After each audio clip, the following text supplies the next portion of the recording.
Haro sur l'huile de palme, vous l'ignorez peut-être, mais en quelques années, cette matière grasse s'est imposée dans l'agroalimentaire. Gâteaux, plats cuisinés, lait en poudre, elle est omniprésente car peu chère et facile à transporter. Mais voici le retour de bâton. La culture de l'huile de palme est trop souvent synonyme de déforestation et surtout, le produit lui-même serait beaucoup trop riche en acides gras saturés.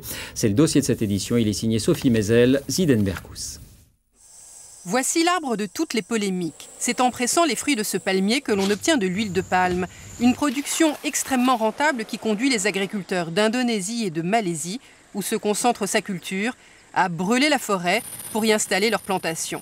Le phénomène a largement été dénoncé par les écologistes. Mais depuis peu, certains pensent avoir trouvé une parade, l'huile de palme durable. Une huile qui ne peut provenir que des surfaces agricoles existantes et non de la déforestation. C'est ce que défend depuis des années le WWF. Depuis 2008, l'huile de palme durable est sur le marché, ce qui fait qu'on peut utiliser de l'huile de palme durable. La production actuellement est environ de 7,5% de l'ensemble de la production mondiale est une huile de palme durable.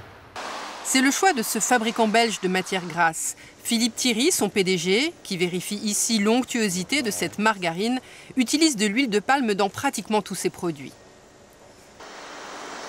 Qu'est-ce que vous faites là? Alors là, on fait un test de poussométrie. Donc on regarde quelle est la dureté, mais surtout quelle est la plasticité. Ces briques vont servir à la cuisson des viandes et des légumes. Cette pâte visqueuse à la fabrication des biscuits et des biscottes. Des produits à destination de l'industrie ou de la restauration. Tous vont progressivement être certifiés développement durable pour un coût supplémentaire de 2 à 3 € seulement. Il faut tâcher d'abord, pour ne pas déforester, d'utiliser l'huile qui a le meilleur rendement à l'hectare. Et là, c'est l'huile de palme.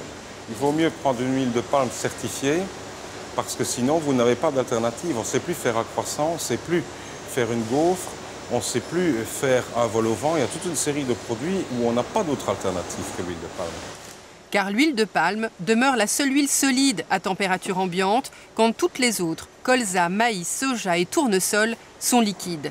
Une spécificité qui apporte de la texture et de l'onctuosité et que l'industrie aujourd'hui ne peut pas remplacer.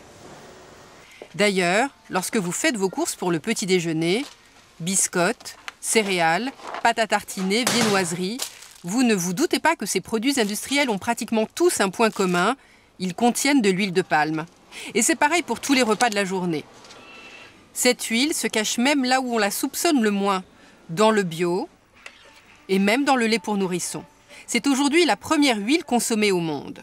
Certains nutritionnistes, comme le docteur Boris Ancel, s'en inquiètent, car si l'on en consomme trop, elle peut être néfaste pour la santé. L'huile de palme contient 50% d'acides gras saturés, ce qu'on appelle les mauvaises graisses, quand l'huile d'olive en contient 15% et l'huile de colza seulement 8%. Les graisses saturées, d'une part, augmentent le taux de cholestérol de manière très puissante. Et deuxièmement, la consommation en graisses saturées est associée au risque de développer des maladies comme les maladies cardiovasculaires, certains cancers, notamment le cancer du sein, et certaines maladies neurologiques comme la maladie d'Alzheimer.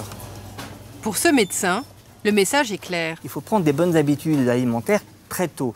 Donc moi, je déconseille dès l'enfance de consommer de manière trop importante des graisses saturées, notamment des aliments riches en huile de palme. Peut-on pour autant s'en passer? Nous sommes allés à la rencontre de Findus, qui a opté pour un choix radical. L'industriel, installé à Boulogne-sur-Mer, a décidé de bannir l'huile de palme de l'ensemble de ses produits. Les bâtonnets de poisson blanc, le produit phare, sont aujourd'hui frits avec de l'huile de colza. Résultat, les graisses saturées ont baissé entre 50 et 80% selon les produits. Pour valider ce choix, il fallait tout d'abord que le goût ne change pas. C'est ce que vérifie régulièrement Mathieu Lambeau, directeur général de Findus France et instigateur de cette petite révolution. Mais il a aussi fallu s'adapter d'un point de vue industriel. L'huile de colza nous demande un peu plus d'attention, de la mise en place de nouveaux systèmes pour notamment la cuisson. Et après, une surveillance extrêmement importante, puisqu'on change maintenant l'huile tous les 5 heures, de 5 à 7 heures, ce qui n'était pas le cas auparavant. Si Findus a pu substituer toute son huile de palme, c'est parce qu'il l'utilisait en friture, pas pour son onctuosité ou sa texture. Tous les industriels ne pourront pas suivre son exemple.